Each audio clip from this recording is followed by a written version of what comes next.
আরে কালিহাতির মুসলমান, একটু দিলের কানটা লাগায় শুনবেন আর কথাগুলো বুঝবেন। ও আমার পর্দার অন্তরালের মা, ও আমার বোনের, আরে আমি শুধু বাবা ভাইদের জন্য বয়ান করছি না, প্রত্যেকটা মানুষের জন্য বয়ান করতেছি। ও আমার রাস্তাঘাটের যুবক ভাই, তোমাদের জন্য বয়ান করতেছি রে ভাই।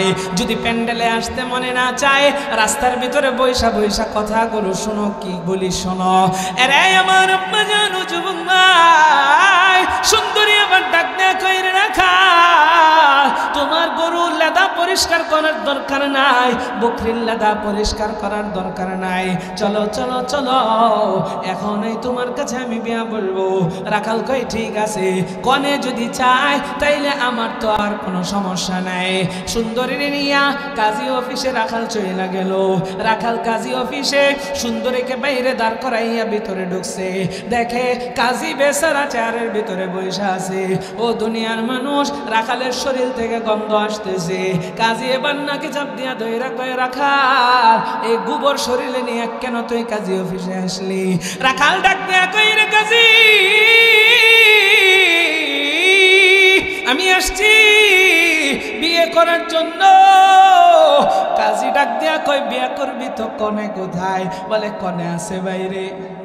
এতক্ষণ কাজী কিন্তু রাখালরে কোনো দামই দিচ্ছে না। এবার রাখাল যখন সুন্দরীরে ডাক দিয়া ঘরের ভিতরে আনছে, সুন্দরী ঘরের ভিতরে কাজীর দরবারে যখন প্রবেশ করেছে, কাজী সুন্দরীর দেখা বড় বড় চোখ কইরা তাকায় আছে।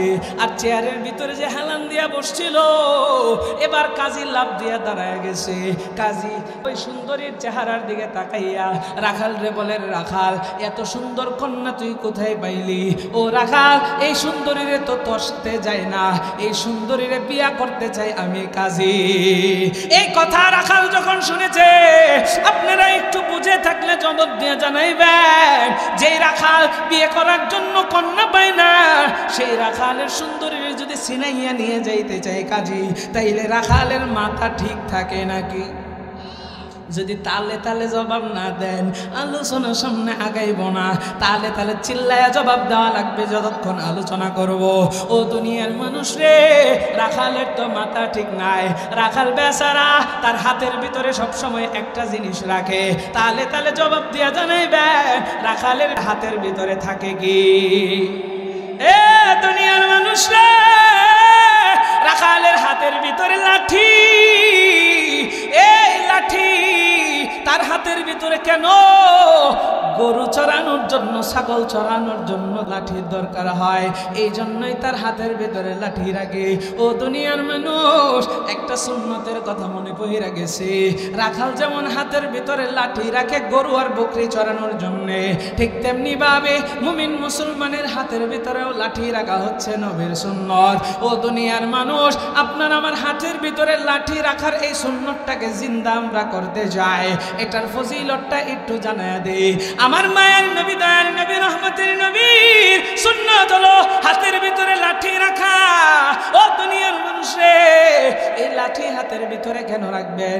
মাঝে মাঝে মাঝে মাঝে চতুষ্পদওয়ালা জন্তু যদি আপনার উপরে আক্রমণ করতে আসে, তাইলে এই হাতের লাঠি আপনি আঘাত করবেন চতুষ্পদের উপরে। লাঠি দেখা চতুষ্পদ জন্তু দৌড়ায় চলে যাবে, আপনাকে দেখা ভয় পাইবে। ঠিক তেমনি ভাবে কোন শয়তান মানুষ রূপী চতুষ্পদ জন্তু যদি আপনার সাথে কোনো বেঈমানি করার চেষ্টা করে, তাইলে মুসলমানের হাতের ভিতরে লাঠি দেখলে ওই শয়তানটাও ভয় পাবে। ঠিক তেমনি ভাবে কোন ইসলাম বিদ্বেষী, কোন নাস্তিক, বেঈমান, মুরতাদ, মুনাফিকের বাচ্চা যদি কোরআন হাদিসের বিরুদ্ধাচরণ করে, যদি ইসলামকে নিয়ে ছিনিমিনি করে, আমার মায়ার নবীর ইজ্জত নিয়ে ছিনিমিনি করে, তাইলে পক্কা ইমানদার মুমিন হিসাবে আপনার হাতের ভিতরে যদি লাঠি থাকে নবীর সুন্নত, তাইলে এই লাঠি দিয়ে ওই বেঈমানদেরকে বাইরে সাইজ কইরা দেওয়া যাবে। ঠিক কিনা গান? আল কোরআনের সৈনিক আমি, নেই তো পরাজয়, এক আল্লাহর গোলাম আমি, এই তো পরিচয় আমার, এই তো পরিচয়। ঠিক কিনা? আল কোরআনের সৈনিক আমি, নেই তো পরাজয়, এক আল্লাহর গোলাম আমি, এই তো পরিচয় আমার, এই তো পরিচয়। এই পৃথিবীর স্বামী নকল নকল আসল কিছুই নয়। এক আল্লাহর গোলাম আমি, এই তো পরিচয় আমার, এই তো পরিচয়। কোরআন হাদিস শাসনতন্ত্র রাসূল আমার নেতা, উৎসাহ মোর চিরম্লান ইতিহাস বীর গাথা, ঠিক না? কোরআন হাদিস শাসনতন্ত্র রাসূল আমার নেতা, উৎসাহ মোর চিরম্লান ইতিহাস বীর গাথা। আমার এই দিলেতে আল্লাহ ছাড়া, আল্লাহ ছাড়া এই দিলেতে নাই যে কারো ভয়। এক আল্লাহর গোলাম আমি, এই তো পরিচয় আমার, এই তো পরিচয়। আল কোরআনের সৈনিক আমি, নেই তো পরাজয়। এক আল্লাহর গোলাম আমি, এই তো পরিচয় আমার, এই তো পরিচয়। এই পৃথিবীর সবই নকল, ওই পৃথিবীর সবই নকল আসল কিছুই নয়। এক আল্লাহর গোলাম আমি, এই তো পরিচয়। লিল্লাহি তাকবীর। আল্লাহ আমাদের সবাইকে কবুল করুক, জোরে গান আমিন। সম্মানিত হাজিরিন, আমি আপনাদের সামনে অল্প সময়, সংক্ষিপ্ত সময়, বেশি আপনাদেরকে কষ্ট দিব না, অল্প কিছু কথা বলবো, কিছু আমল দিব, তারপরে ইনশাআল্লাহ আখেরি মুনাজাতের মাধ্যমে দোয়া দিয়ে দিব। তাহলে আপনারা কিছুক্ষণ থাকতে পারবেন তো ইনশাআল্লাহ? আমি আপনাদের সামনে পবিত্র কোরআনের একটি আয়াতে কারিমার অংশ বিশেষ তিলাওয়াত করেছি। সরকারে দো আলম নবীর অসংখ্য অগণিত হাদিসে বাণী থেকে আপনাদের সামনে দুইটি হাদিস আমি পাঠ করেছি। রব্বে কাবা আমাকে যতটুকু তৌফিক দান করেন, ইনশাআল্লাহ সুম্মা ইনশাআল্লাহ আপনাদের সামনে অল্প সময় গুরুত্বপূর্ণ কিছু কথা বলার চেষ্টা করব। সম্মানিত হাজিরিন, আমি আপনাদেরকে প্রশ্ন করতে চাই, বলেন তো দেখি, আমাদের এই এলাকার ভিতরে আজকে যে এই চমৎকার একটা আয়োজন হচ্ছে এই মাদ্রাসার উদ্যোগে, এই আয়োজনটা পেয়ে আপনারা খুশি না বেজা? খুশির আওয়াজ কি আসতে হয় না জোরে হয়? জোরে বলেন, খুশি নাকি বেজার? তাইলে দেখেন, এই মজলিসগুলোতে সবাই আসতে পারে না, কারণ সবার ভাগ্য হয় না, সবাই সময় পায় না। সময় পেলেও অযথায় অনেকে সময়টাকে নষ্ট করে। অন্ধকার এই দুনিয়ার পিছনে আমরা এমনভাবে বেহুশের মতো ঘুরতেছি, আমার আপনার সময়টা যে অতিবাহিত হয়ে যাচ্ছে এই খবরও আমাদের অনেকের নেই। কিন্তু সময় বড় দামি জিনিস, এই সময় হারায়া আফসোস করলে কোনো লাভ নেই। নবী বলেন, আদ-দুনিয়া মাজরাআতুল আখিরা, এই দুনিয়া হচ্ছে আখিরাতের ক্ষেত স্বরূপ। আপনি আমি রিজিকের জন্য বা খাবারের জন্য আমরা ফসলাদি উৎপাদন করি, আমরা চাষবাস করি, চাকরি বাকরি করি, এক একজন এক এক কাজ করি। তো কাজ করার পরে আমার আপনার রিজিকের ব্যবস্থা হয়। তাহলে দেখেন, রিজিকের জন্য আমরা কাজকর্ম করে ফসলাদি উৎপাদন করে যেরকম আমরা আমাদের রিজিকের জন্য টাকা পয়সা ইনকাম করি, ঠিক তদ্রূপ আল্লাহর নবী বলেন এই দুনিয়াটা হচ্ছে আখিরাতের ক্ষেত স্বরূপ। মানে দুনিয়াটা তুমি ক্ষেত পেয়েছো, এখানেই তুমি আখিরাতের জন্য চাষ করবা, অর্থাৎ দুনিয়াতেই আপনি আখিরাতের জন্য নেক আমল অর্জন করবেন। মরার পরে আর নেক আমল অর্জন করার কোনো সুযোগ থাকবে? তাহলে এই সময়টা বড় দামি। আমরা আজকে হেলাই খেলায় সময় কাটায় দিই। আমাদের এই যে মাহফিলটা হচ্ছে, কত মানুষ রাস্তায় কিন্তু ঘোরাফেরা করতেছে, তারা সময়ের মূল্য দিচ্ছে না। আমি আপনাদেরকে উদাহরণস্বরূপ বুঝাইয়া আমি আমার মূল আলোচনায় ঢুকে যাব। গ্রামের ভিতরে রাখাল থাকে, রাখাল আপনারা চিনেন না? রাখাল, তা আগের যুগে এক রাখাল ছিল। ওই রাখাল সে বকরি চড়াইতো, গরু চড়াইতো, খুব গরিব ছিল। গরিব থাকার কারণে রাখালের বয়স হয়ে যাওয়ার পরেও সে বিয়ে শাদী করতে পারতেছে, মানে কেউ তার কাছে মেয়ে দিতে চায় না। তো সম্মানিত হাজিরিন, আমাদের বর্তমান সময়েও রাখাল আছে, কিন্তু গরিব না। যার যত বেশি ছাগল বকরি গরু আছে সে তত বড় লোক। কারণ গরু ছাগল যার যত বেশি তার টাকাও তত বেশি। তাহলে আগের রাখাল আর বর্তমান রাখালের ভিতরেও পার্থক্য আছে না নাই? তাদের টাকা ছিল না, গরিব, যার ফলে তার কাছে মেয়ে দিতে চায় না। তো ওই এলাকার ভিতরে সবচাইতে সুন্দরী একজন নারী ছিল। তো এলাকার ভিতরে যদি সুন্দরী নারী থাকে তার তো প্রস্তাবের অভাব হয় না। এলাকার পোলাপানরাও তার পিছনে সিরিয়াল লাগায়, যদি একটু পড়াইতে পারে আর কি। সম্মানিত হাজিরিন, তো ওই এলাকার সুন্দরীর কাছে প্রস্তাব আসে প্রত্যাখ্যান করে দেয়, কত পুরুষকে ঝুলায় রাখছে, কেউ তার দ্বারে কাছে যাইতে পারে না। এরকম একজন সুন্দরী রাখালের কাছে একদিন আইসা বলে, রাখাল। রাখাল তার দিকে তাকাইছে, হাই হাই, এলাকার সবচাইতে সুন্দরী আমার কাছে আসছে। হ্যাঁ বলেন। আচ্ছা তুমি কি বিয়ে করবা না? হ্যাঁ করবো। তো করো না কেন? মেয়ে পায় না। আচ্ছা আমি যদি তোমার কাছে বিয়ে বসতে চাই, তুমি কি আমারে বিয়ে করবা?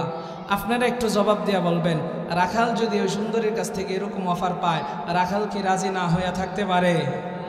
আপনারা যদি কথা না কন তাহলে আমার আলোচনা সামনের দিকে যাবে না, শেষ করে দেব। একটু কথা আপনাদের বলতে হবে আজকে ইনশাআল্লাহ।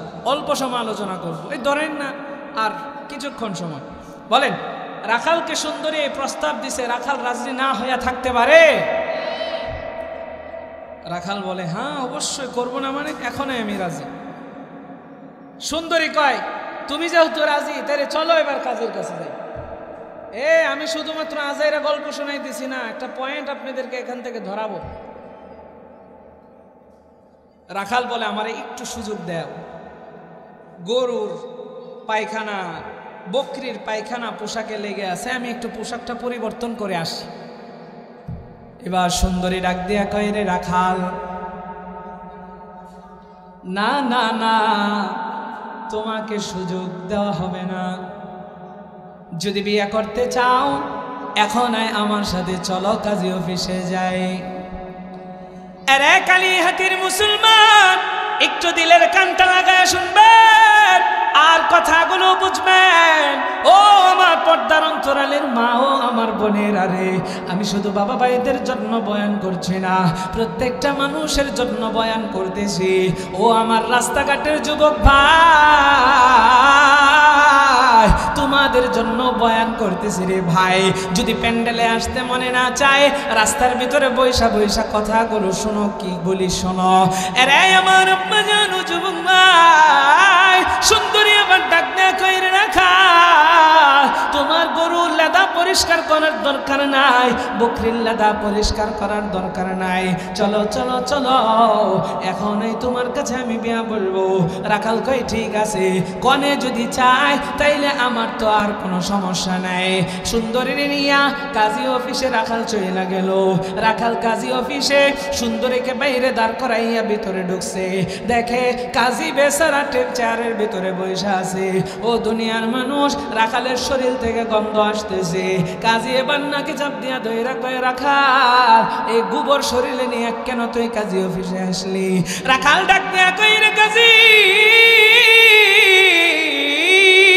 আমি আসছি বিয়ে করার জন্য। কাজী ডাক দিয়া কয়, বিয়ে করবি তো কনে কোথায়? বলে, কনে আছে বাইরে। এতক্ষণ কাজী কিন্তু রাখাল রে কোনো দামই দিচ্ছে না। এবার রাখাল যখন সুন্দরীরে ডাক দিয়া ঘরের ভিতরে আনছে, সুন্দরী ঘরের ভিতরে কাজীর দরবারে যখন প্রবেশ করেছে, কাজী সুন্দরীর দেখা বড় বড় চোখ কইরা তাকায় আছে। আর চেয়ারের ভিতরে যে হেলান দিয়া বসছিল, এবার কাজী লাভ দিয়া দাঁড়ায় গেছে। কাজী সুন্দরীর চেহারার দিকে তাকাইয়া রাখাল রে বলে, রাখাল, এত সুন্দর কন্যা তুই কোথায় পাইলি? ও রাখাল, এই সুন্দরীরে তো সাথে যায় না, এই সুন্দরীরে বিয়া করতে চাই আমি কাজী। এই কথা রাখাল যখন শুনেছে, আপনারা একটু বুঝে থাকলে জবাব দিয়ে জানাইবেন, যেই রাখাল বিয়ে করার জন্য কন্যা পায় না, সেই রাখালের সুন্দরীরে যদি ছিনাইয়া নিয়ে যাইতে চাই কাজী, তাইলে রাখালের মাথা ঠিক থাকে নাকি? যদি তালে তালে জবাব না দেন, আলোচনার সামনে আগাইব না। তালে তালে চিল্লায়া জবাব দেওয়া লাগবে যতক্ষণ আলোচনা করব। ও দুনিয়ার মানুষ রে, রাখালের তো মাথা ঠিক নাই। রাখাল বেচারা তার হাতের ভিতরে সবসময় একটা জিনিস রাখে, তালে তালে জবাব দিয়া জানাইবেন, রাখালের হাতের ভিতরে থাকে কি? এ দুনিয়ার মানুষ রে, রাখালের হাতের ভিতরে লাঠি।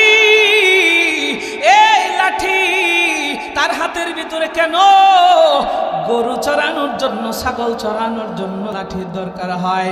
এই জন্যই তার হাতের ভিতরে লাঠি রাখে। ও দুনিয়ার মানুষ, একটা সুন্নতের কথা মনে পড়ে গেছে।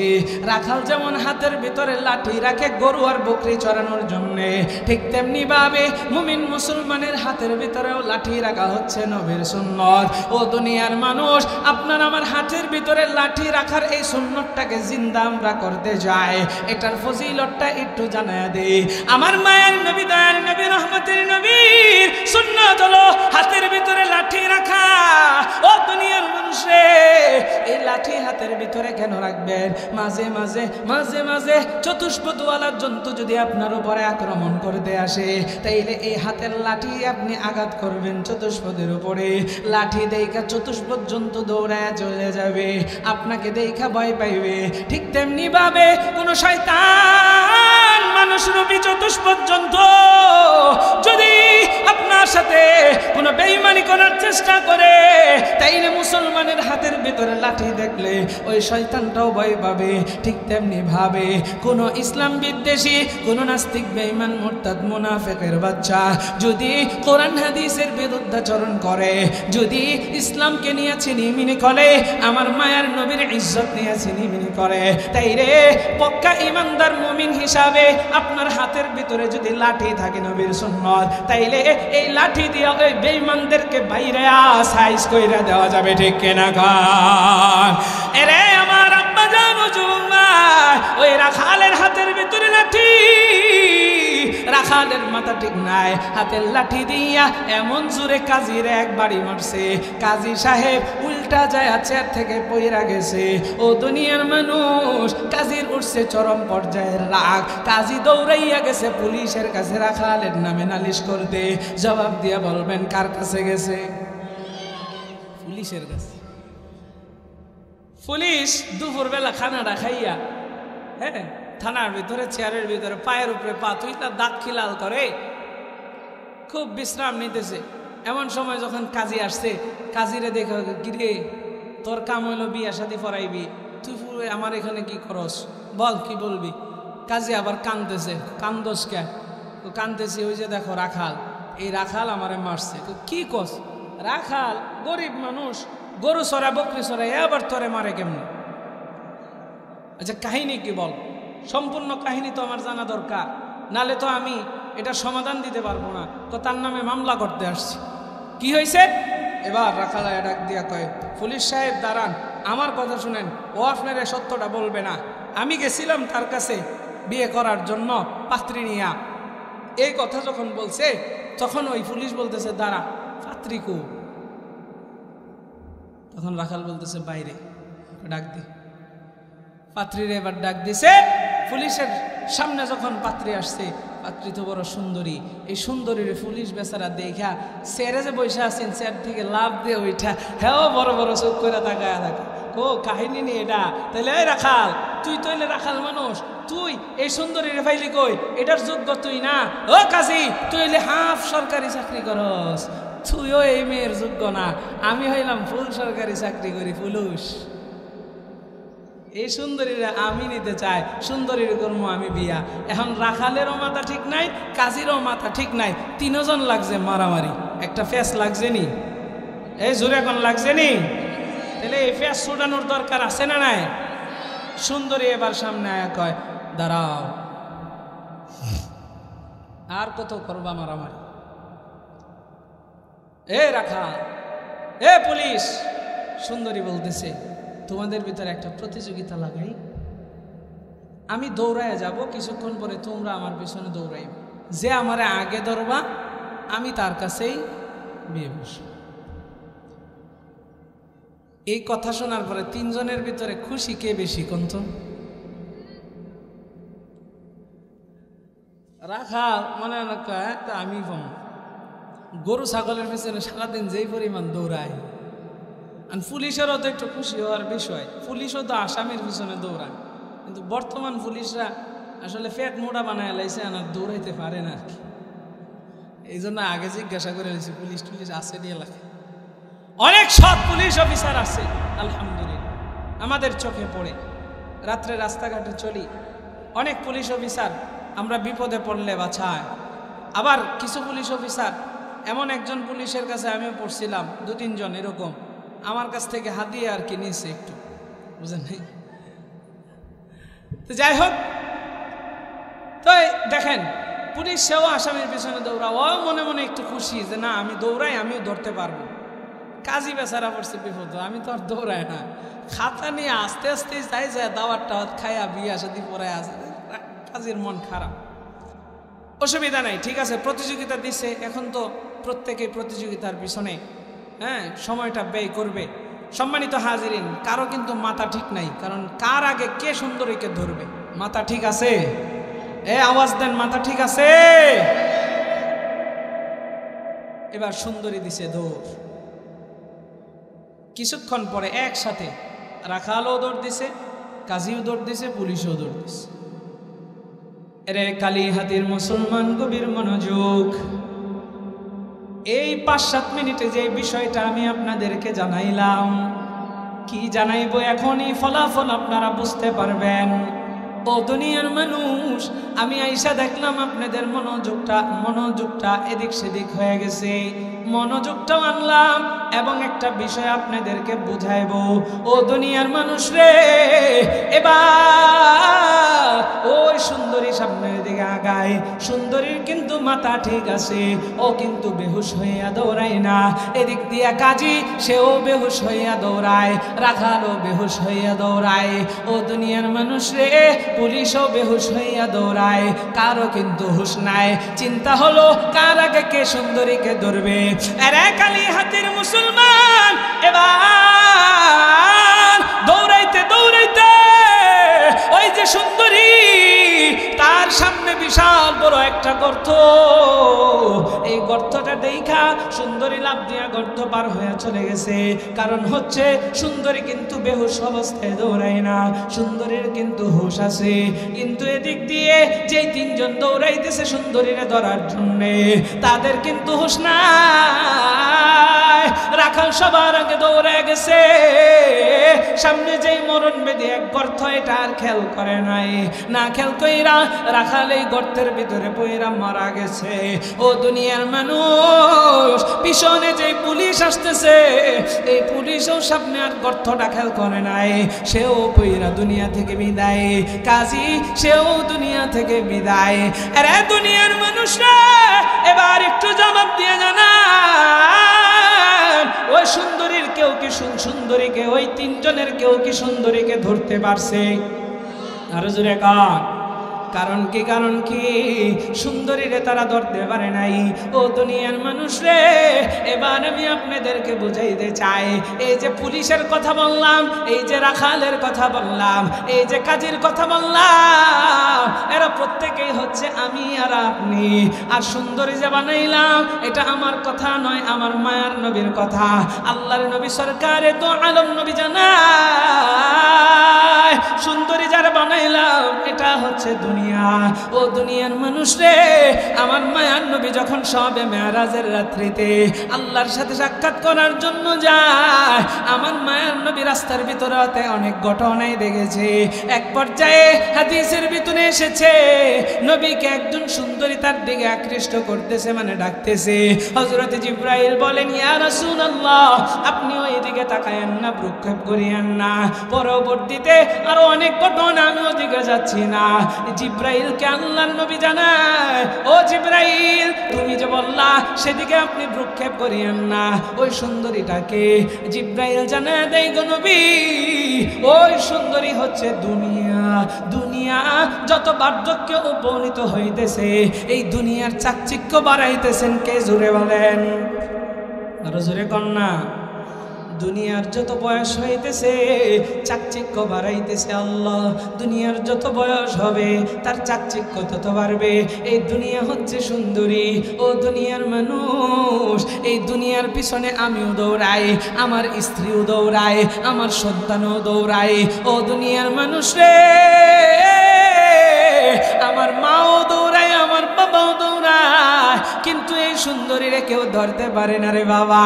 আমি আপনি বেহুশের মতো দুনিয়ার পিছনে দৌড়াই, দামি এই সময়টাকে আমি আপনি হারায় ফেলতেছি রে বাবা।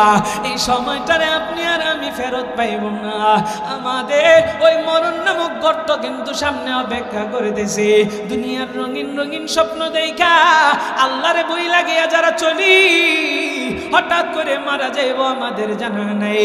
ও দুনিয়ার মানুষ, কত যুবক রঙিন রঙিন স্বপ্ন দেখে, আমি অনেক দিন বাঁচবো, বিশাল বড় একটা বাড়ি হবে, বিশাল একটা গাড়ি হবে, সুন্দরী একটা নারী বিয়ে করব, কিন্তু নামাজের খবর নাই, রোজার খবর নাই, হজ যাকাতের খবর নাই, ইবাদতের খবর নাই। ও দুনিয়ার মানুষ, এইভাবে স্বপ্ন দেখা দেখা হঠাৎ কইরা আজরাইল সামনে এসে দাঁড়া যায়। আরে দুনিয়ার মানুষ রে, ওই আজরাইল আপনারে আমারে একটা সেকেন্ড সময় দিবে না। আল্লাহ কোরআনে বলেন, ফাইদা জাআ আজালুহুম লা ইস্তাখিরুনা সাআতাও ওয়া লা ইস্তাকদিমুন। মরণ যখন তোমার সময় হবে, এই মরণ তোমার এক সেকেন্ড পূর্বেও আসবে না, এক সেকেন্ড পরেও আসবে না, সাথে সাথে আয়েশা ধরে ফেলবে। আপনি আমি আজরাইলের কাছ থেকে একটা সেকেন্ড সময় নিতে পারবো না। আপনি আমি জানিও না কখন মরবো, এই জন্য সবসময় মৃত্যুর কথা স্মরণ করা লাগবে।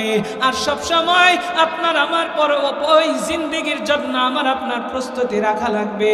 ও দুনিয়ার মানুষ, আমরা কিন্তু প্রত্যেকে বাঁচতে চাই, কেউ কিন্তু মরতে চাই না। এখানে কেউ কি আছেন মরতে চান? হাত তোলেন দেখি। মরতে চান আপনি? কে বই লগের আগাছে? হ্যাঁ, ফুলাফানে বাদ দেয় না। যে মরতো চায় অবশ্যই তার বউ লগে তার কাজ আছে। যে মরতে চায় অবশ্যই তার ঘরেও অশান্তি আছে। যুবকরা কেউ মরতে চাইলে অবশ্যই সে প্রেমের ভিতরে শেখ খাইছে, জানেন? কেউ মরতে চায় না, বাঁচতে চায়। আরে আমি দেখছি আমার দাদিরে 102-5 বছর বয়স, আমাদের এলাকায় আরেকজন বুড়া মহিলা, আমার দাদি তার কাছে যাইতো পানি ফরা আনার লাগে, তেল ফরা আনার লাগে। দাদিরে জিজ্ঞানো হয়েছে, আপনি পানি ফরা তেল ফরার লাগে যান কে? যদি হ্যাঁ একটু ফুটো দেয় তাহলে আমিও যদি একটু বেশি হায়াত পাই।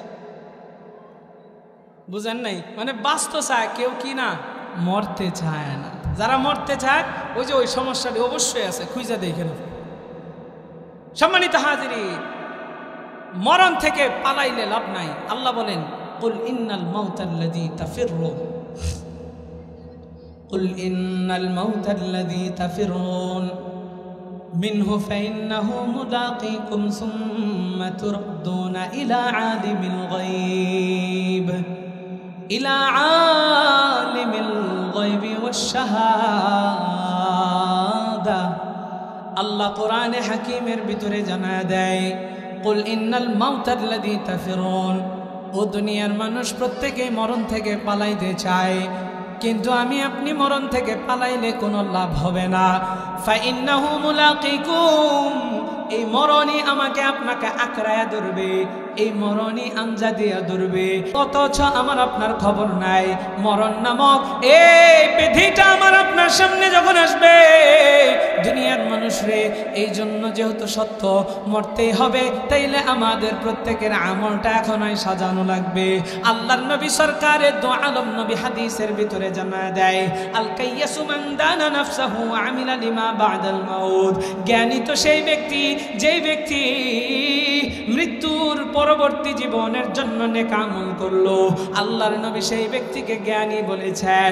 আরে দুনিয়ার মানুষ রে, এই হাদিসের একটু বিপরীতে আমরা বলি, যেই ব্যক্তি মৃত্যুর পরবর্তী জীবনের জন্য নেক আমল করলো না, সেই ব্যক্তিটা বড় মূর্খ। ও দুনিয়ার মানুষ, নবী বলেন জ্ঞানী সেই ব্যক্তি, যেই ব্যক্তি মৃত্যুর পরবর্তী জীবনের জন্য আমল করলো। আর যেই ব্যক্তি মৃত্যুর পরবর্তী জীবনের জন্য আমল করলো না, সেই ব্যক্তি জ্ঞানী না, মানে সেই ব্যক্তি মূর্খ। এবার একটু আমি জানতে চাই, আমরা জ্ঞানী হতে চাই কি চাই না? আরে দুনিয়ার মানুষ, যদি জ্ঞানী হতেই চাই, এখন আমার আপনার আমল করা লাগবে। ও দুনিয়ার মানুষ রে, আমল ছাড়া আপনার আমার কোনো মূল্য নাই। দুনিয়াতে টাকা ছাড়া যেরকম কারো সম্মান নাই, দাম নাই। টাকা আছে তো সম্মান আছে, টাকা নাই তো কিন্তু সম্মান নাই। কবরেও আমল ছাড়া কোনো সম্মান থাকবে না। আমল আছে তো আপনার দাম আছে, আমল নাই তো আপনার চাইরানার বেলও নাই। ও দুনিয়ার মানুষ, আর কত ঘুরবেন, আর কত ঘুরবেন, আর কত আজানের আওয়াজটা কানে আসার পরেও নামাজের জন্য যাবেন না? আর কত রোজার মাস সামনে আসলেও রোজাটারে ছাইরা দিবেন? আর কত? ওই কবর তো কিন্তু বড় ভয়ঙ্কর একটা ঘর। কবর সব সময় আমাকে আপনাকে ডাকে, আনা বাইতুত তুরাব, আনা বাইতুল ওয়াহদা, আনা বাইতুজ জুলমা। কবর ডাকে, আমি বড় অন্ধকার ঘর, আমি বড় একাকিত্বের ঘর। কবর কিন্তু বড় জুলুমের ঘর তার জন্য যার নেক আমল নাই। কবর কয় আমি তারে চিনি না। নেক আমল আছে তো আমার কাছে সম্মান আছে, দাম আছে। নেক আমল নিয়ে যদি কবরে যায় তাইলে আপনার আমার কবরটা হবে জান্নাতের বাগান। জুড়ে কোন সুবহানাল্লাহ। আমার মায়ের নবী জানা দেয়, আল কবরু রাউদাতুম মির রিয়াদিল জান্নাহ আও হুফরাতুম মিন হুফারিন নার। কবর কারো জন্য হবে জান্নাতের বাগান, আবার কারো জন্য হবে জাহান্নামের গর্ত। ও দুনিয়ার মানুষ, এবার আমি আপনাদেরকে যেই নেক আমলগুলো দিতে চাই, এই নেক আমলের কথা জানাইতে চাই। আমলগুলো দিব, মনোযোগ দিয়ে শুনবেন আর আমল করার চেষ্টা করবেন। আল্লাহ আমার আপনার সম্মান বাড়াইছেন, আপনার আমার সময়ের মূল্য বাড়াইছেন। উম্মতে মুহাম্মদী আমার মায়ার নবীর উম্মত হওয়ার কারণে আল্লাহ সময়ের মূল্য এত বাড়াইছেন যে আমার উম্মত একটা আমল করবে তো আল্লাহ তাকে 10টা নেক দিয়ে দিবেন। জোরে কোন সুবহানাল্লাহ। আমার আল্লাহ কোরআনে হাকিমের ভিতরে জানা দেয়, মান জাআ বিল হাসানাতি ফালাহু আশরু আমসালিহা। কেউ যদি আল্লাহর রাজি খুশির উদ্দেশ্যে একটা নেক আমল করে, আমার আল্লাহ তাআলা জানায় আমি আল্লাহ তার আমল নামার ভিতরে একের বিনিময়ে 10টা দিয়া দেই। সুবহানাল্লাহ। তাইলে আপনার আমার সময়ের মূল্য কম নাকি বেশি? তাইলে উম্মতি মুহাম্মদীর সময়ের মূল্য এত বেশি, একটা আমল করবে একের বিনিময়ে আল্লাহ। আরে শুধু তাই নয়, আপনি আমি ঘুমায়া থাকবো, ঘুমায়া সারা রাত নাকে তেল দিয়ে, শীতের দিন নাকে তেল দিয়ে ঘুমায়া রয়েছেন। এই ঘুমায়াও আপনি ঘুম থেকে উঠে একটা আমল যদি করে, তাইলে আপনি সারা রাত ঘুমায়া থাইকাও নফল ইবাদতের সব পাইবেন। জোরে কোন সুবহানাল্লাহ। আমার কাছে একটা কিতাব আছে, যেই কিতাবের নাম হচ্ছে আমল কম নেক বেশি। ও কালিহাতির মুসলমান, ওই কিতাব থেকে একটা আমল আমি আপনাদেরকে জানাইতে চাই। আল্লাহর নবী সরকারে দো আলম নবী রহমতের নবী জানায়, ও দুনিয়ার মানুষ, আমি আপনি যখন রাতের বেলায় ঘুমাইবো, রাতের বেলায় ঘুম থেকে ফজরের আগ মুহূর্তে যখন উঠবো, ঘুম থেকে উঠা চোখটা যখন খুলবে, খাটের উপরে শুয়ে আছেন অথবা বসে আছেন, সাথে সাথে ঘুম থেকে ওঠার পর 3 বার পড়বেন আস্তাগফিরুল্লাহ। একটু জোরে বলেন না 3 বার কি পড়বেন? আরে আওয়াজ দিয়া কর না, 3 বার কি পড়বেন? আরে দুনিয়ার মানুষরা 3 বার কেন আস্তাগফিরুল্লাহ পড়বেন? এই আস্তাগফিরুল্লাহ অর্থ কি? ও আল্লাহ, তোমার কাছে মাফ চাই, তোমার কাছে ক্ষমা চাই। আল্লাহ গো, তুমি আমারে মাফ কইরা দাও। আল্লাহ গো, তুমি আমারে ক্ষমা কইরা দাও। রাতের বেলায় ঘুমাইছেন, আপনি তো কোনো গুনাহ করেন নাই, তাইলে ঘুম থেকে ওইটা কেন আস্তাগফিরুল্লাহ পড়বেন? নবী আমার জানায়, এই যে আপনি রাতের বেলা ঘুমাইলেন, উচিত ছিল রাতের বেলায় নামাজ পড়ার। ও দুনিয়ার মানুষ, এই রাতটাকে অবশ্যই আল্লাহ আমার আপনার ঘুমের জন্যই দিয়েছেন। আল্লাহ তাআলা সূরা নাবার ভিতরে চমৎকার করে প্রশ্নবোধক দিয়ে দিয়ে আল্লাহ আমারে আপনাকে জানাইছেন, আপনাকে আমাকে আল্লাহ প্রশ্ন করেছেন, আলাম নাজআলিল আরদা মিহাদা ওয়াল জিবালা আওতাদা ওয়া খালাকনাকুম আজওয়াজা ওয়া জাআলনা নাওমাকুম সুবাতা ওয়া জাআলনাল লাইলা লিবাসা ওয়া জাআলনান নাহারা মাআশা। আরে দুনিয়ার মানুষরা, ওয়া জাআলনা নাওমাকুম সুবাতা, আমার আল্লাহ সূরা নাবার ভিতরে জানায়, ও দুনিয়ার মানুষ, এই রাতটাকে আমার আপনার জন্য আল্লাহ ঘুম নামক নিয়ামতটাকে দিয়েছেন, রাতের বেলায় ঘুমানোর জন্য দিয়েছেন। তাইলে রাতের বেলায় কেন নামাজ পড়বো?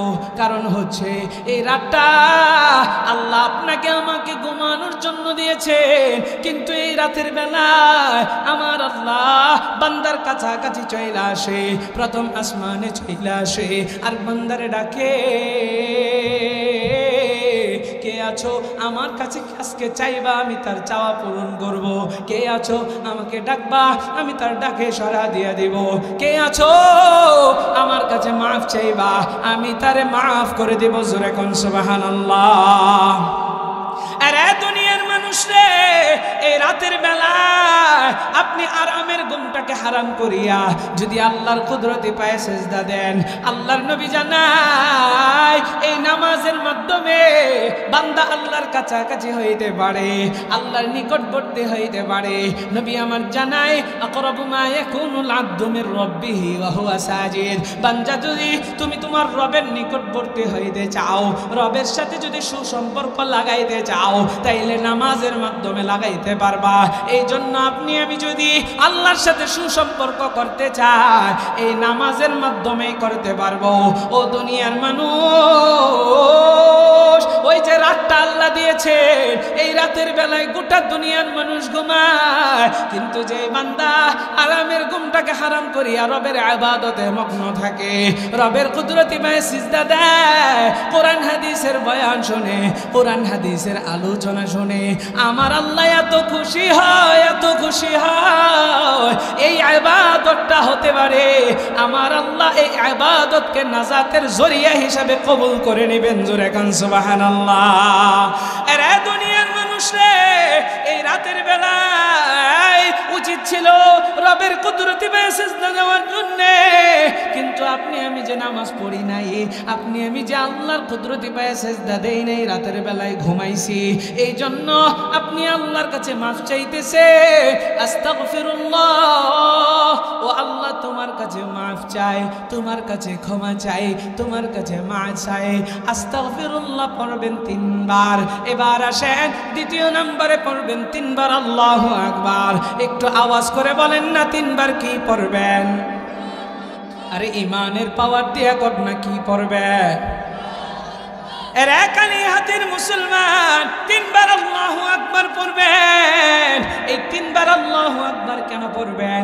আল্লাহর বরত্বের স্লোগান দিবেন, আল্লাহ তুমি বড়, ও আল্লাহ তুমি বড়, আল্লাহর চাইতে বড় কিন্তু আর কেউ নাই। কেন স্লোগান দিবেন? এই রাতের বেলায় ঘুমের ঘুরে কিন্তু কত মানুষ মারা যায়। ও দুনিয়ার মানুষ, সুস্থ মানুষটা রাতের বেলায় ঘুমায় আছে, হঠাৎ করে সকালবেলা দেখা যায় এই মানুষটা দুনিয়াতে নাই, মানুষ ঘুমাইছে, সে কিন্তু মরা অবস্থায় আছে। রূহটা আল্লাহ যদি নিয়ে যায়, তাইলে আপনি আর দুনিয়াতে জাগবেন না, কিন্তু আল্লাহ আমাকে আপনাকে এই সকালটা দেখার যে সুযোগ করে দিয়েছেন, এই জন্য আল্লাহর বরত্বের স্লোগান দেব 3 বার পড়ব। কি জোরে বলেন? আরে দুনিয়ার মানুষ রে, এবার 3 নাম্বার ঘুম থেকে ওঠার যে দোয়া আছে, আলহামদুলিল্লাহিল্লাযী আহইয়ানা বা'দামা আমাতানা ওয়া ইলাইহিন নুশুর। এই দোয়াটা পড়বেন একবার। আমার মায়ার নবী, দয়ার নবী, রহমতের নবী জানাই, কেউ যদি এই ছোট্ট আমলটা করতে পারে, তাইলে সারা রাত ঘুমাইবে, এরপরেও আমার আল্লাহ তার আমল নামা সারা রাত নফল নামাজ পড়ার সব আল্লাহ লিখে দিবেন। জোরে কন্যা সুবহানাল্লাহ। আল্লাহ আল্লাহ क्या मुबारक नाम है, अल्लाह अल्लाह मुमिनों का काम है, या इलाही तू मेरा माबूद है, या इलाही तू मेरा मकसूद है, या इलाही तू मेरा गफ्फार है, या इलाही तू मेरा सत्तार है। ईमानेर पावर दिया करना अल्लाह আকবার। আরে আরো জোরে করনা আল্লাহ আকবার। এ দুনিয়ার মানুষ রে, তাইলে সময়টারে কাজে লাগানো লাগবে। হেলাই খেলাই কাটানো যাবে না। কিয়ামতের ময়দানে কঠিন সেই হাসরের দিনে আল্লাহর সামনে কিন্তু দাঁড়ানো লাগবে, এই চিন্তাটা মাথায় রাখবেন। ও দুনিয়ার মানুষ, আরেকটা হাদিস শোনায় আমি আমার আলোচনার ইতিটা টেনে নিব, কারণ গভীর রাত পর্যন্ত আলোচনা শুই না কোনো লাভ নাই যদি ফজরের নামাজটা না পড়তে পারি। ও দুনিয়ার মানুষ রে, একদিন সরকারের দু আলম নবী, রহমতের নবী সাহাবীদেরকে জানায়, ও সাহাবীরা বলো, আতাদরুনা মাল মুফলিস, তোমরা কি জানো দেউলিয়া কোন ব্যক্তি? দেউলিয়া কোন ব্যক্তি? দেউলিয়া কোন ব্যক্তি? সাহাবায়ে কেরাম জবাব দেয়া জানায়, আল মুফলিসু ফিনা মান লা দিরহাম লাহু ওয়ালা মাতা। ইয়া রাসূলুল্লাহ, ইয়া হাবিবাল্লাহ, যেই ব্যক্তির সম্পদ নাই, যেই ব্যক্তির টাকা পয়সা নাই, সেই ব্যক্তিটাই তো দেউলিয়া। ও দুনিয়ার মানুষ, আমার মায়ার নবী, দয়ার নবী, রহমতের নবী সাহাবীদেরকে ডাক দেয়া কয়, ইন্নাল মুফলিসা মিন উম্মতি ইয়াতি ইয়াউমাল কিয়ামাতি বিসসালাতিন ওয়া সিয়ামিন ওয়া যাকাত। ও সাহাবীরা, আমার উম্মতের দেউলিয়া হলো সেই ব্যক্তি, যেই ব্যক্তি কিয়ামতের ময়দানে কঠিন সেই হাসরের দিনে আল্লাহর সামনে অসংখ্য নামাজ নিয়ে আসবে, আল্লাহর সামনে অসংখ্য রোজা নিয়ে দাঁড়াইবে, আল্লাহর সামনে অসংখ্য ইবাদত নিয়ে দাঁড়াইবে, যাকাত নিয়ে দাঁড়াইবে। অর্থাৎ দুনিয়াতে থাকতে নামাজ পড়ছে, দুনিয়াতে থাকতে রোজা রাখছে, দুনিয়াতে থাকতে ইবাদত করেছে, অসংখ্য ইবাদত বন্দেগী করেছে, আল্লাহর সামনে দাঁড়াইবে, সেই ব্যক্তিটাই হলো দেউলিয়া। সাহাবায়ে কেরাম আশ্চর্য হয়ে গেলেন, নবী আমার, আমরা তো জানি টাকা পয়সা না থাকলে দেউলিয়া, কিন্তু আপনি বলতেছেন নামাজ নিয়ে আল্লাহর সামনে যাবে, রোজা নিয়ে দাঁড়াইবে, তাইলে এরপরেও সে দেউলিয়া কেমনে হইল? এবার নবী বলেন, এই ব্যক্তিটা দুনিয়াতে থাকতে মাঝে একজনকে গালি দিয়েছিল, একজনের গীবত করেছিল। ও দুনিয়ার মানুষ, 3 নাম্বার একজনের জমি আত্মসাৎ করেছিল, 4 নাম্বার একজনকে অন্যায়ভাবে মারধর করেছিল, 5 নাম্বার একজনের রক্ত জড়াইছিল। আরে দুনিয়ার মানুষ রে, আমার মায়ের নবী, দয়ার নবী কয়, ও দুনিয়ার মানুষ, আমার দিকে তাকাইয়া একটু মনোযোগ দেন, একটু দিলের কানটা লাগায়া শুনেন। নবী কি বললেন? 1 নাম্বার, অনেক নামাজ নিয়ে আসবে, রোজা নিয়ে আসবে, যাকাত নিয়ে আসবে, ব্যক্তিটা দেউলিয়া। বলে কেন? দুনিয়াতে থাকতে মানুষকে গালি দিত। আমাদের সমাজে গালি দেয় এরকম লোক আছে না নাই? আপনারা মনে হয় দেন না, দেননি আপনারা? মাঝে মাঝে দেন আর কি, এখন স্বীকার করতে লজ্জা লাগে। হাদিস শুনেন, দেখেন নবীজি কি বলে। নামাজ পড়ছে অসংখ্য নামাজ, রোজা রাখছে অনেক রোজা। আমাদের সমাজে দেখবেন নামাজ পড়তে পড়তে কপাল কালো বানায় ফেলায়, এরপরেও মানুষে গালি দেয়। এমন গালি, সু ছাড়া আর কোনো কথাই বাইর হয় না তার মুখ দিয়া। কথা কোন ঠিক কিনা?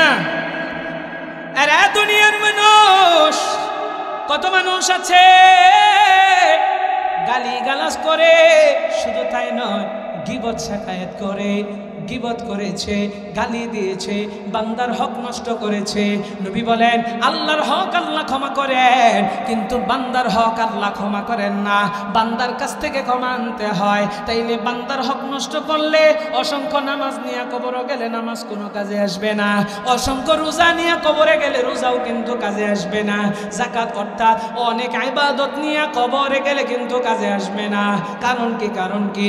ওই যে দুনিয়াতে আপনি গালি দিয়েছেন, এই ব্যক্তিটা আল্লাহর সামনে দাঁড়াইবে।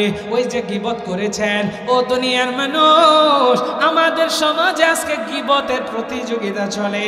দোকানে পুরুষরা পয়সা, এক হাতে চা খায়, আরেক হাতে বিড়ির পুটকির ভিতরে টান দিয়া একজনের নামে গীবত যে করতেই থাকে, অমুকে এটা করছে, তমুকে এটা করছে। এমনকি মসজিদের ইমামরে পর্যন্ত সাথ দেয় না। কথা কোন ঠিক না? ইমামরা পর্যন্ত ছাড় দেয় না। যে ইমাম লজ্জা থাকা দরকার, যে ইমাম আপনার বুঝাটা মাথার ভিতরে নিয়া, জান্নাতের বুঝাটা, নামাজ হচ্ছে জান্নাতের চাবি, সেই চাবিটা মাথার ভিতরে নিয়ে আপনার জান্নাতে বুঝা মাথায় নিয়ে সে নামাজে দাঁড়াইছে, ওই ইমামরে নিয়ে আপনি চাষ্টল বয়ে বয়া তার নামে গীবত কর। অথচ আপনার মুখে নাই দাড়ি, নাই সুন্নতের কোনো বালায়, কোরআন পড়তে জানেন না, বোম মারলেও সূরা ফাতিহা মুখ দিয়ে শুদ্ধ কইরা বাইর হয় না, আপনি ইমামরে নিয়ে কথা কন। আপনার তো লজ্জা থাকা উচিত। কথা কন ঠিক কিনা? লজ্জা নাই। সি সি সি সি সি আলেমদেরকে নিয়ে গীবত পর্যন্ত করে। আর আমার মা বোনদের হালত তো কি কম, দুই মহিলা যদি সুবহানাল্লাহ এক হইতে পারে, দুই মহিলা একজন আর একজনের মাথার উগুন বাসে, ভাইসা আলাপ করতেছে, আরে জানোস রে ওই কুদ্দুস চেহেবাড়ির কি যে খারাপ, ও আমার দিকে তাকায় থাকে, মানে নানান ধরনের গীবত শাখায়েত, এগুলো বান্দার হক নষ্ট করা। আপনি গীবত করেছেন, কার হক নষ্ট করছেন? বান্দার হক। গালি দিছেন, হক নষ্ট করছেন কার? বান্দার। আপনি কারো সম্পদ আত্মসাৎ করছেন। আমাদের দেশে সম্পদ আত্মসাৎকারী আছে না নেই? চাচা বাতিজার সম্পদ আত্মসাৎ করতেছে, আর বোনদের সম্পদ ভাইয়ের আত্মসাৎ করতেছে। আরে অনেক মানুষ আছে এমন ইতরের ইতর, আইল কাটতে কাটতে আরেকজনের জমির ভিতরে ঢুইকা যায়, এরকম জমি চুর আছে না নাই? কিয়ামতের ময়দানে কঠিন সেই হাসরের দিনে আপনার এই জমি 70 স্তর বিশিষ্ট 7 স্তর বিশিষ্ট মোটা বানাইয়া গলার ভিতরে ঝোলায় দেবে। কত জমি তুই খাবি? খা, সেই দিন খাওয়াবে। কয় টুকরি মাটি আপনার মাথায় দিলে পরে আপনি ঠিক থাকতে পারেন? আপনাকে মাটি চাপা দিলে, অল্প একটু মাটি চাপা দিলেই তো আপনি মরে যাইবেন। কিন্তু কিয়ামতের ময়দানে কতটুক জায়গা আপনি মানুষের আত্মসাৎ করেছেন হিসাব করে করেন, ওই জায়গাটুকু আল্লাহ 7 স্তর বিশিষ্ট মোটা বানিয়ে আপনার উপরে গলার ভিতরে ঝোলায় দেবে। শুধু তাই নয়, এরপরে কি হবে আসতেছে দেখেন। এবার মায়ার নবী, দয়ার নবী, রহমতের নবী জানাই, এই দুনিয়াতে অন্যায়ভাবে একজনকে চর মেরেছে, একজনের রক্ত জড়াইছে। আমাদের সমাজে একজনের একটু পাওয়ার আছে, ক্ষমতা আছে, শরীরে শক্তি আছে, আর একটা দুর্বল মানুষকে পাইলে চর মারে, এরকম আছে না নেই? লাথি মারে। অনেক রিক্সাওয়ালারে আছে ধৈরা মারে, শুধু একটু নেতামি বাবা সে এলাকার ভিতরে যায় আরেকজনের মায়ের শুরু করে দেয়, এমনকি রক্ত পর্যন্ত ধরা। শুধু রক্ত জড়ায় তাই নয়, হত্যা পর্যন্ত করে। ইসলামের বিচার হচ্ছে অন্যায়ভাবে কাউকে যদি আপনি কতল করেন তাহলে আপনাকেও হত্যা করা, এটা ইসলামের বিধান। কিন্তু বিচার তো নাই বাংলাদেশ। সম্মানিত হাজিরিন, সিবাবুল মুসলিমি ফুসুক ওয়া কিতালুহুল কুফর, মুসলমানকে গালি দেওয়া ফাসিকি এবং মুসলমানকে হত্যা করা হচ্ছে কুফরি। আমাদের সমাজে অসংখ্য মানুষ আছে মানুষকে হত্যা করে। কিয়ামতের আগ মুহূর্তে একজন আরেকজনকে মাইরা ফেলাইবে। নবীজি কিয়ামতের আলামতগুলো যে বলেছেন তার ভিতরে একটা রয়েছে যে কিয়ামতের আগ মুহূর্তে এক মানুষ আরেক মানুষকে মেরে ফেলবে, বিচার তো থাকবে না। কিন্তু যেই ব্যক্তিটা মারা গেছে সেও জানবে না তারে কেন মারা হয়েছে, আর যে মারতেছে ও জানে না তাকে কেন মারা হয়েছে। এরকম আমাদের সমাজে আছে না নাই? টাকা দিছে, যাও মুখরে মাইরা ফেল, যা মাইরা ফেল। এটার ঈমান আমল কিচ্ছু নাই, সব শেষ, ধ্বংস হয়ে গেছে। সম্মানিত হাজিরিন, এই যে বান্দার হকগুলো নষ্ট করেছেন, এত নামাজ, রোজা, হজ, যাকাত এত কিছু করার পরেও কাজে আসবে না। কারণ কি? আল্লাহ তাআলা সেই দিন চেয়ারের ভিতরে বসে যাবেন, বিচার করবেন, আল্লাহর কাছে যায় এরা দাঁড়ায় যাবে, আল্লাহ আমাদের বিচার আছে, আমার হক মারছে। আল্লাহ তাআলা ন্যায় বিচারক। দুনিয়ার বিচারকরা ঘুষ দেওয়া যায়, আমার আল্লাহকে কি ঘুষ দেওয়া যাবে? আরে সাক্ষ্য দিয়া বলেন যাবে? আরে কালি হাতের মুসলমান, আমার আল্লাহ সেই দিন বিচার করবেন, আল্লাহ ন্যায় বিচার করবেন, ইনসাফের বিচার করবেন, কাউকে আল্লাহ ছাড় দিবেন না। ও দুনিয়ার মানুষ, ওই নামাজি ব্যক্তিটা দাঁড়ায় আছে, আর তার সাইড দিয়া যাকে গালি দিয়েছে সেও দাঁড়ানো, যার গীবত করেছে সেও দাঁড়ানো। গীবত করে সম্মান নষ্ট করেছে, এই সম্মান তো ফিরাইয়া দিতে পারবেন না রে বাবা। ইমামের গীবত করেন, ইমামের সম্মান নষ্ট করেন, আরো 10 জনের কাছে গীবত কইরা ইমামের সম্মান তো আর আপনি ফিরাইয়া দিতে পারবেন না। ও দুনিয়ার মানুষ, আলেমদের সাথে সম্পর্ক লাগান, লাভ আছে। দুনিয়াতে যদি আপনি ওয়ারাসাতুল আম্বিয়া, নবীর ওয়ারিসদেরকে এক কাপ চাও খাওয়ান, সেই দিন এটাও কাজে আসবে। কারণ কি? খালেস নিয়তে যদি আপনি একটা আমল করেন, খালেস নিয়তে কেউ যে আমলটা করবে এটার প্রতিদান অবশ্যই পাবে। বুখারী শরীফের 1 নম্বর হাদিসটার বর্ণনাকারী হচ্ছে আমিরুল মুমিনিন, খলিফাতুল মুসলিমিন হযরত ওমর বলেন, নবী আমার বলেছেন, ইন্নামাল আমালু বিন্নিয়াত, সমস্ত আমলের প্রতিদান নিয়তের উপরে নির্ভরশীল। নিয়ত যদি ভালো হয় আপনি অবশ্যই প্রতিদান পাবেন। এই কথাটা নবী বলেছে, আমি ওমর আমার নিজ কানে শুনতে পেয়েছি। জোরে কোন সুবহানাল্লাহ। তাহলে ওমর নিজ কানে শুনেছে, নবীজি নিজ জবান দিয়া বলেছে। এখন যদি আপনি খালেস নিয়তে একটা কাজ করেছেন, এটার প্রতিদান যদি আপনি না পান, তাইলে কিন্তু এই হাদিসটা মিথ্যা হয়ে যাবে, নাউযুবিল্লাহ। আর আমার আল্লাহর রসুলকে মিথ্যা সাব্যস্ত করা বা আল্লাহর রসুলের হাদিস মিথ্যা হয়ে যাক, এটা আমার আল্লাহ তাআলা কোনোদিনও চাবেন না। তাইলে আপনি আমি যদি খালেস নিয়তে কোনো আলেমকে এক কাপ চাও খাওয়াই, আলেমকে যদি কিছু টাকা হাদিয়া দেই, আলেমকে একটা পোশাক হাদিয়া দেই, ছাত্রদেরকে যদি আমি একটু খাওয়াই, তারা যদি কোরআন পড়ে, এটা আপনার কিয়ামতে কাজে আসবে। কারণ তারা যদি জান্নাতি হয়ে যায়, জান্নাতে যাওয়ার সময় মনে বইরা যাবে, হাই রে আমি তো নিমুখ হারাম না, জান্নাতি হইছি, আমি এই পর্যন্ত যে আসলাম, জান্নাত পর্যন্ত যে আসলাম, আমি কাঠটা খায়া বড় হয়েছিলাম, কে আমারে কি করছে, সব তার মাথার ভিতরে স্মরণ আসবে। কারণ আল্লাহ আপনারে আমার আদর কইরা বানাইছে, আমার আপনারে জাহান্নামে ফালানোর জন্য নয়।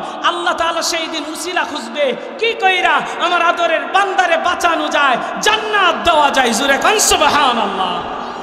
একজনের উসিলায় আরেকজন মাপ পাওয়া যাবে।